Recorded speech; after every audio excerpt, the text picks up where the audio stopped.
Start कर रहे हैं हम नया लेक्चर। बाबू कल हमने प्राइमरी मार्केट के मेथड ऑफ फ्लोटेशन पढ़े थे कि प्राइमरी मार्केट में कंपनीज कैसे कैसे पैसा रेज कर सकती हैं।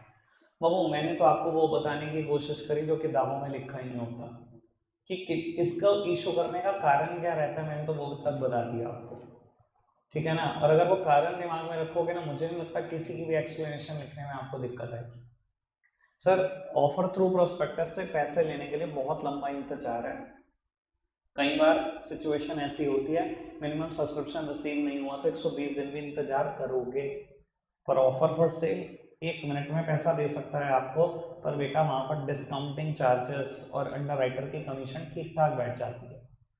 बाबू अगर आप ये खर्चे बियर नहीं कर सकते, यानी कि कंपनी अगर मैंडेटरी और नॉन मैंडेटरी खर्चे बियर नहीं करना चाहती, तो आप प्राइवेट प्लेसमेंट जैसी चीज़ों को भी यूज़ कर सकते हो। शेयर को प्राइवेटली प्लेस कर सकते हो, मार्केट के एमिनेंट पर्सन को, इंस्टीट्यूशनल इन्वेस्टर्स को अप्रोच कर सकते हो, ठीक है ना। कोई भी मार्केट का रेप्यूटेड पर्सन है उसके बाद डायरेक्टली जा सकते हो, उसको डायरेक्टली शेयर बेच सकते हो। ना समय लगेगा, ना इतने सारे आप अंडर राइटिंग कमीशन दोगे। हाँ थोड़ी बहुत डिस्काउंट देनी पड़ेगी, वो देनी पड़ेगी। और अगर इस खर्चे से भी बचना है तो आप राइट इशू कर सकते हो। याद है आपको मैंने राइट इशू के बारे में कुछ बोला था, और वो नोट्स में मैंने अलग लैंग्वेज लिखी हुई है, पर मैं बोलता राइट इशू के बारे में अलग लैंग्वेज हूँ, ठीक वो भी है, ठीक है ना। मैं बोलता था it is the right given to the existing share holder to subscribe to the new shares of the company in your existing ratio.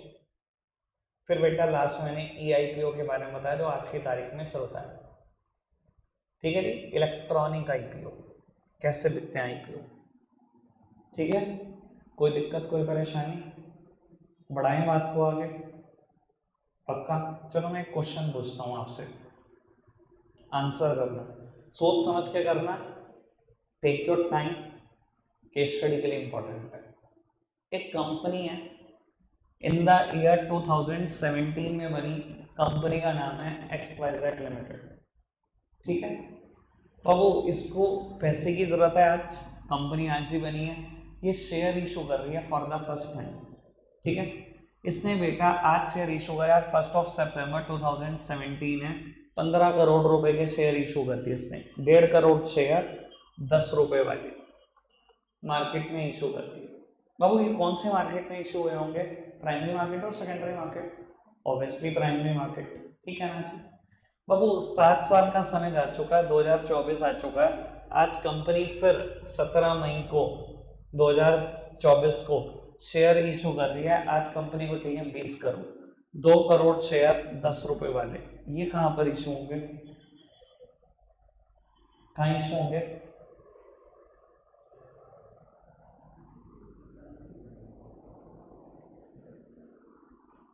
देख लो देख लो अपने तुम हालात। कौन कौन कह रहा है प्राइमरी मार्केट,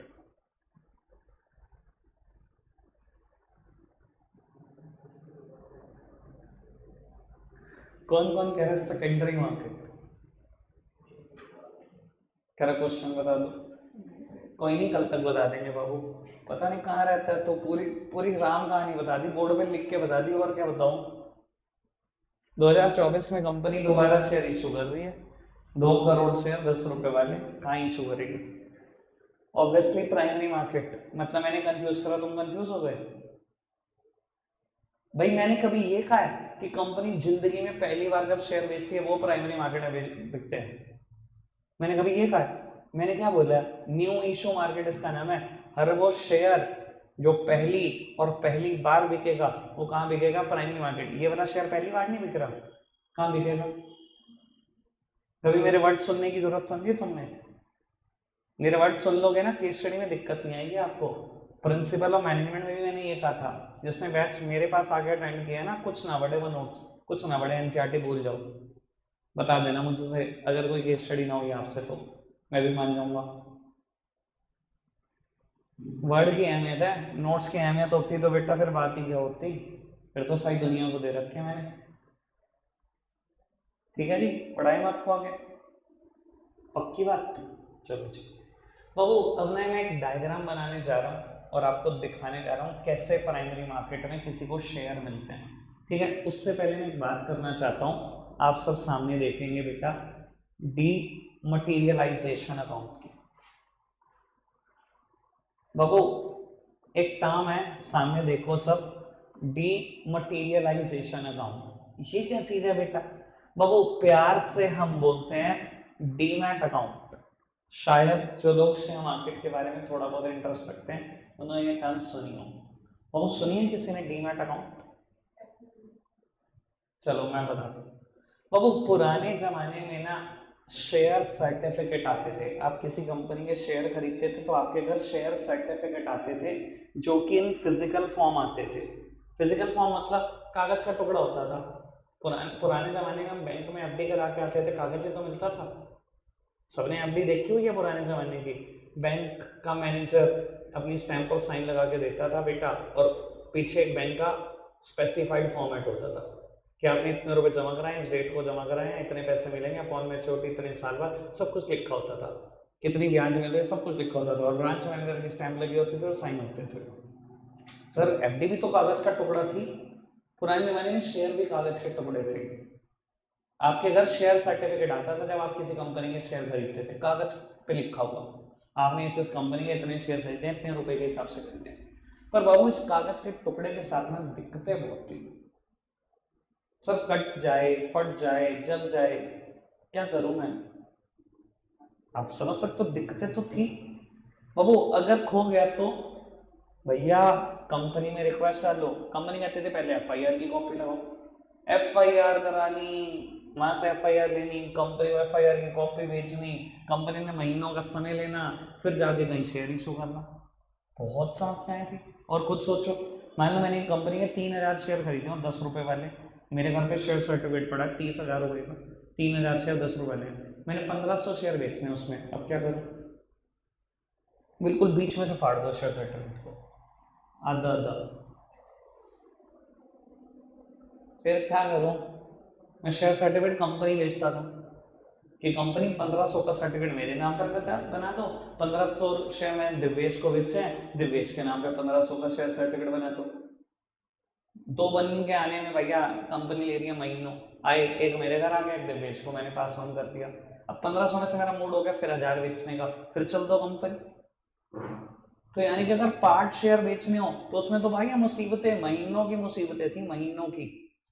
समझ में आ रहा? दिक्कतें थी बाबू। इस दिक्कत को सरकार ने हम दूर कर देंगे। कैसे?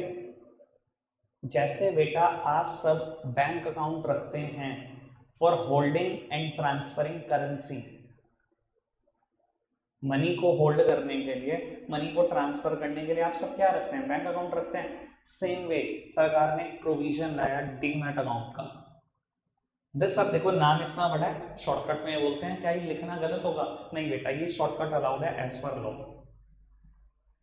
ठीक है, आप डीमैट अकाउंट ही लिखेंगे, डीमटेरियलाइजेशन अकाउंट नहीं लिखेंगे। बाबू this account is for holding and transferring securities. इसमें आप सिक्योरिटीज होल्ड कर सकते हो, सिक्योरिटीज ट्रांसफर कर सकते हो। बस बेटा ध्यान रखना, जैसे बैंक अकाउंट में इलेक्ट्रॉनिक एंट्री आती है वैसे ही इसमें भी एक इलेक्ट्रॉनिक एंट्री आती है। मैं बच्चों को ना 10 बार समझाता हूँ डीमैट अकाउंट क्या होता है। बच्चों के दिमाग में पता है क्या भ्रम चढ़ा रहता है कि डीमैट अकाउंट ना कोई लॉकर है, यहाँ पे कंपनी ने शेयर बेचे और बाबू उस लॉकर के अंदर पड़े हुए, ये डीमैट अकाउंट नहीं भैया। इलेक्ट्रॉनिकली एग्जिस्ट करता है वो, वर्चुअली एग्जिस्ट करता है वो, जैसे बैंक अकाउंट एग्जिस्ट करता है। मैं इस बात को समझाने के लिए एक एग्जांपल, एक जोक सुनाता हूँ आपको, ठीक है? जोक की तरह ही लेना, समझ में भी बहुत अच्छे से आ जाएगा कंसेप्ट। जब पुराने 500 के नोट चलते थे ना डिमोनेटाइजेशन से पहले, वो नवंबर वाली डिमोनेटाइजेशन से पहले, तो 500 के नोट कितने नकली थे मार्केट में आपको आइडिया होगा? बहुत सारे थे ना नकली उस टाइम पर मार्केट में नोट। तो वो संता ना अपने बैंक अकाउंट में पैसे जमा कराने जाता है, 50,000 रुपये, 500 के नोट की गड्डी पुरानी, ठीक है? और टेलर को गड्डी देता है, टेलर नोट गिनता है, कहता है 2 नोट नकली हैं। संता कहता है तुझे क्या फर्क पड़ता है, जा तो मेरे अकाउंट में ही रहे हैं। भैया संता को कोई बात समझाए, अकाउंट कोई तेरे नाम का लॉक कर ली, बोल रहा तेरे 50,000 उसके अंदर रखेंगे और जब तू निकलवाने आएगा वही 50 देंगे। हम इलेक्ट्रॉनिक एंट्री डालते हैं अकाउंट में, कंप्यूटर में ही खुला हुआ अकाउंट है वर्चुअली, उसी में हमने लिखा 50,000 आ गए, कोई तेरे नाम का लॉकर तो बोलना नहीं जो तेरे 50,000 मत जमा हो गए और कभी भी निकाल के दे देंगे। सेम वे डीमैट अकाउंट में इलेक्ट्रॉनिक एंट्री आती है। डोंट टेल मी कोई लॉकर उसके अंदर शेयर पड़े हुए हैं, मैं बहुत पिटाई करूंगा। क्लियर हो रहा है बात? शायद जोक सुनाना बड़ा जरूरी है, हर साल के बच्चों को मैं जोक सुना के क्लियर करता हूँ ये कंसेप्ट। क्लियर हो रही है बात पक्का से? डीमैट अकाउंट समझ में आया? आगे बढ़ाएं बात को। चलो जी बाबू, अब मैं एक डायग्राम बना रहा हूँ, आप 2-4 मिनट बातें करो, मैं इतने डायग्राम बना लूँ। ठीक है, टाइम लगेगा 2-4 मिनट का, मुझे आप बातें बोलते मारो।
बाबू अब आप बनाना शुरू कर दो इसको फटाफट से।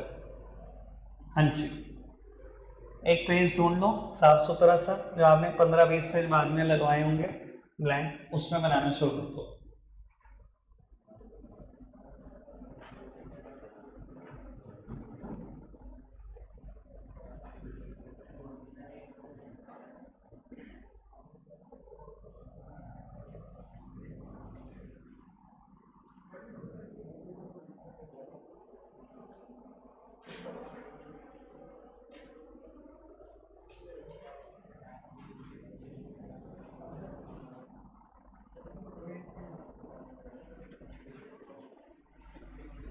जल्दी से हटाने देखना, बस बस, अब जैसे नोट नहीं किया सर आखिरी में कर लेना, आप समझ लो। बाबू पहले तो मैं आपको बता देता हूँ कि आपने जब पूरा डायग्राम देखा कहीं पर भी ब्रोकर अंडर राइटर दिखाई नहीं दिए, तो ये बात तो बिल्कुल क्लियर है कि ये सेकेंडरी मार्केट का डायग्राम नहीं है, ये प्राइमरी मार्केट का डायग्राम है। थोड़ा सा बुद्धि पे जोर डालो तुम।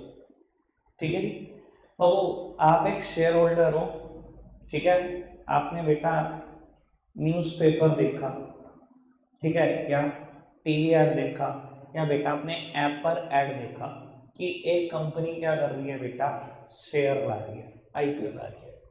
ठीक है, तो वो आपने जब प्रोस्पेक्टस रीड करा तो प्राइमा फेसिया सब कुछ पढ़ने के बाद आपको कंपनी अच्छी लगी, आपने डिसाइड करा कि आप इस कंपनी में इन्वेस्ट करेंगे। ठीक है, तो आपने क्या किया बेटा, एज अ शेयर होल्डर उनको एप्लीकेशन मनी दे दी, as well as bank account की डिटेल और डीमैट अकाउंट की डिटेल दे दी। और मैं बता देता हूँ ये चीजें ब्रोकर ऑटोमेटिकली पास ऑन कर देता है, जिस ब्रोकर के थ्रू, मान लो मैंने जीरोधा के थ्रू ओके करा तो पैसे कटेंगे मेरे जीरोधा के थ्रू, मेरी बैंक अकाउंट की डिटेल चली गई जब पैसे कटे हैं, और डीमैट अकाउंट की डिटेल जीरोधा के पास ऑलरेडी है क्योंकि मैं उसी के थ्रू ट्रेडिंग करता हूँ। ठीक है, तो बैंक अकाउंट की डिटेल और डीमैट अकाउंट की डिटेल भी पहुंच गई है मेरी कंपनी के पास। ठीक है, यानी कि अगर कल को मेरा उस एप्लीकेशन का नंबर आ जाता है तो बाबू मेरे डीमैट अकाउंट में भी तो शेयर आएंगे, तो डिटेल तो देनी जरूरी है ना, कोई दिक्कत कोई परेशानी तो नहीं। समझ में आ रही है अभी तक बात? मैंने पैसे दे दिए, बैंक अकाउंट की डिटेल और डीमैट अकाउंट की डिटेल दे दी कंपनी को। कंपनी क्या करती है बेटा, दो काम करती है, फिजिकल इशू करती है शेयर का, as well as allotment list prepare करती है। बाबू अभी तो आप सोच रहे होंगे कि मैंने अभी बताया कि डीमैट अकाउंट क्या होता है, जहां इलेक्ट्रॉनिक एंट्री आती है, इलेक्ट्रॉनिक शेयर्स मिलते हैं। अभी आप कह रहे होंगे यार फिर फिजिकल शेयर की पंगा शुरू कर दिया। घबराओ नहीं, आपको इलेक्ट्रॉनिक शेयर ही मिलेंगे, ठीक है। आगे पढ़ के पता लगेगी बात, अभी आपको 5 मिनट के बाद। कंपनी आज भी बेटा फिजिकल शेयर इशू करती है, ठीक है, और आज भी अलॉटमेंट लिस्ट बनाती है। अब ये अलॉटमेंट लिस्ट क्या होती है और फिजिकल शेयर क्या है? मान लो बेटा कंपनी ने क्या करा, 5 दिन का समय दिया था कि मेरा आईपीओ खरीदने का समय 5 दिन है। ऑल ओवर इंडिया लोगों ने क्या करा, 5 दिन का कंपनी ने बैंक स्टेटमेंट प्रिंट करी, ठीक है। बाबू लोगों ने अप्लाई करा है 1 लाख शेयर के लिए, तो company 1 lakh share physically print करेगी। एक तो वो रख लिया प्रिंट करके, मैं बताऊंगा इसका इस्तेमाल आगे जाके क्या होगा, और एक अलॉटमेंट लिस्ट रेडी करेगी। अब ये अलॉटमेंट लिस्ट क्या होती है और दिखने में कैसी होती है, वैसे याद करना, थोड़ी सी बात मैंने 11th में आपके साथ की हुई है। वो अलॉटमेंट लिस्ट दिखने में कैसी होती है, थोड़ा सा मैं आइडिया दे देता हूँ, कुछ ऐसी। बाबू पहला नंबर है, पहला कॉलम में लिखा होता है सीरियल नंबर, दूसरे में लिखा होता है एक सेकंड, दूसरे में लिखा होता है बेटा name and addresses of share holder. Babu share holder के नाम और एड्रेसेस, आप बैंक स्टेटमेंट उठाकर बैठे हो, ठीक है ना, शेयर होल्डर के नाम लिखते चले जा रहे हो, एड्रेस लिखते चले जा रहे हो, ठीक है ना जी। बाबू थर्ड कॉलम में लिखा होता है नंबर ऑफ शेयर सब्सक्राइब्ड, किसने कितने शेयर के पैसे दिए। मान लो पहले नंबर पे नाम लिखा हुआ है मिस्टर ए का, इसने 500 शेयर के पैसे दिए हैं, उसके बैंक अकाउंट की डिटेल, उसके डीमैट अकाउंट की डिटेल, 5 कॉलम है, serial number, name and addresses of shareholder, number of share subscribe, bank account detail, demat account detail.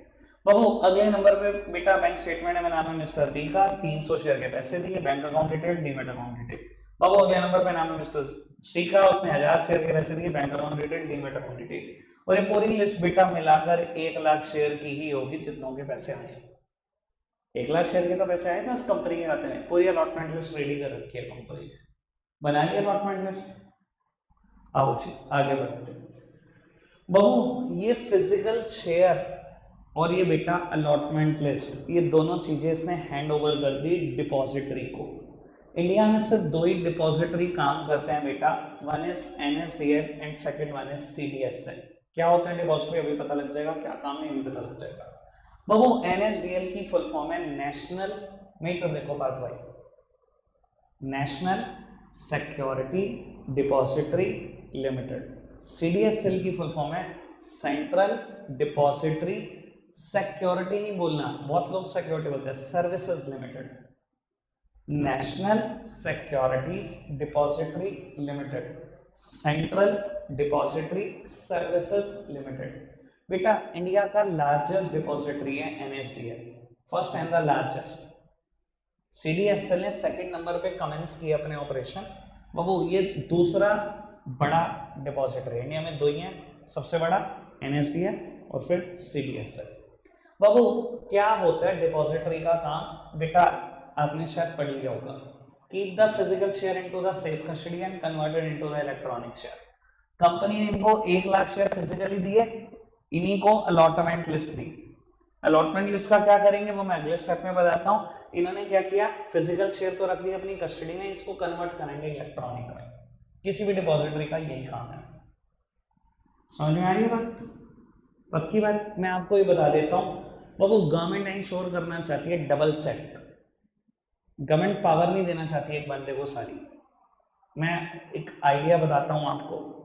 मान लो आपके घर पे जो बिजली विभाग से बंदा आता है रीडिंग लेने मीटर की, ऐसा नहीं कर सकती सरकार, ऐसे डबल डबल काम कर रही है कि वो बस मीटर की रीडिंग ना ले, सीधा कहे लाओ पैसे लाओ, इतना बिल हुआ और पैसे लेके चल दे।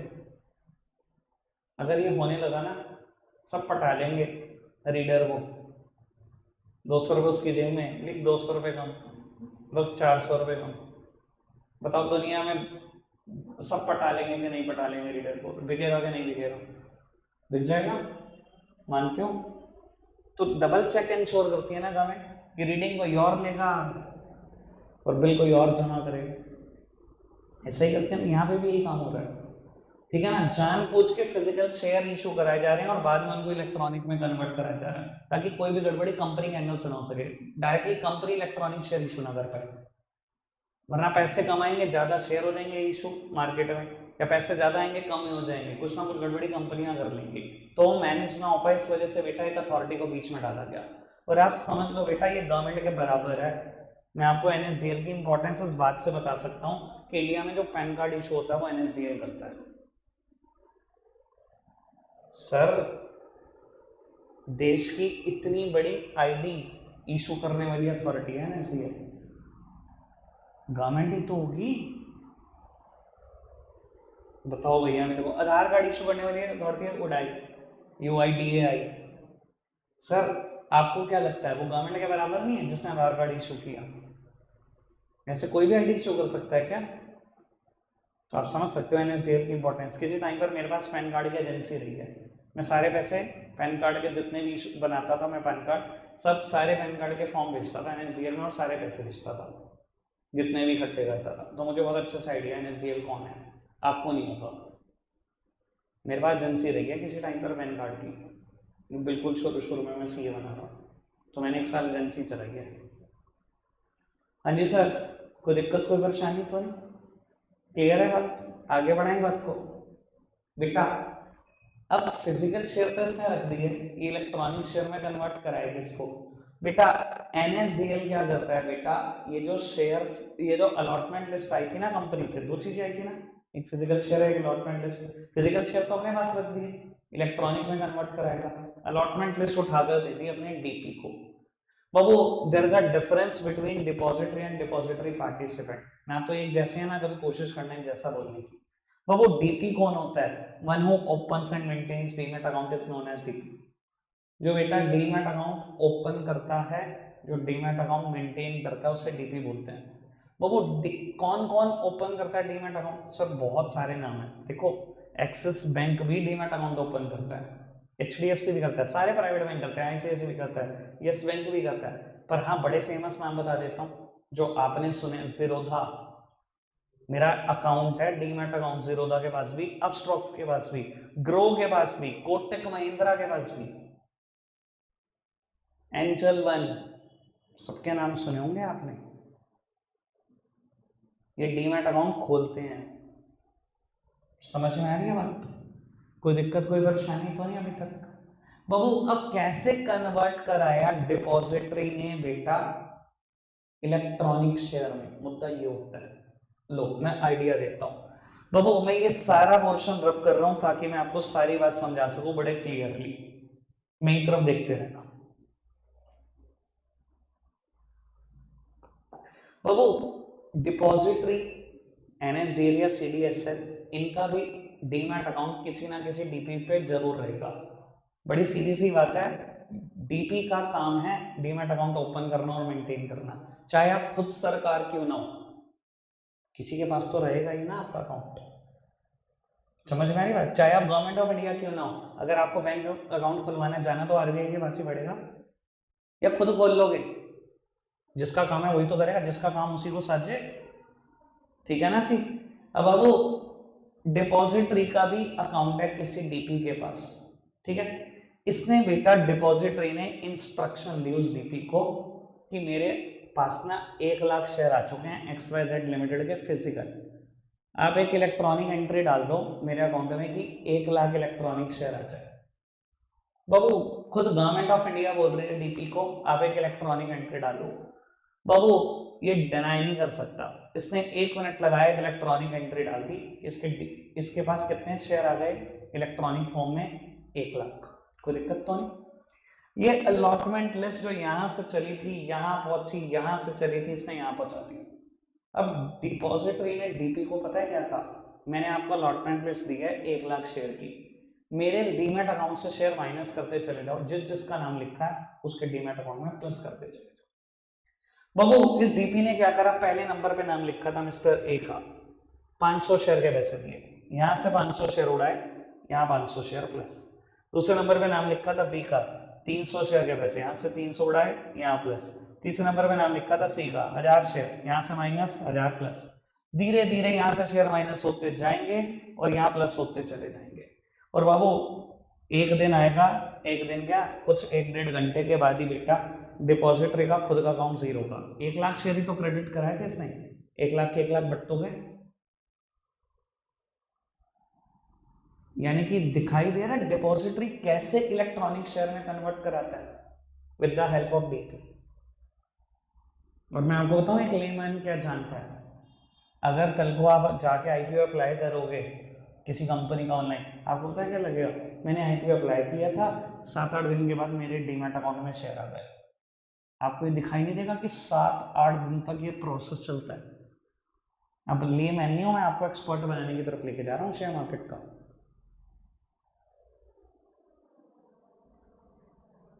कोई दिक्कत कोई परेशानी तो नहीं, पूरा का पूरा डायग्राम समझ में आया कैसे चलती है चैन। कभी कभी शॉर्ट नोट आता है डिपॉजिटरी पर, कभी कभी आता है डीमैट अकाउंट पर, कभी कभी आता है डिपॉजिटरी पार्टिसिपेंट्स पर। मैंने तीनों लिखे हुए हैं, पढ़वा दूंगा, नोट्स में लिखे हुए हैं किसी एक जगह पर। ऑल ओके, माइंड अप करें, चलो रखते हैं, आज के लिए इतना ही है प्यारे बच्चों, बाय बाय।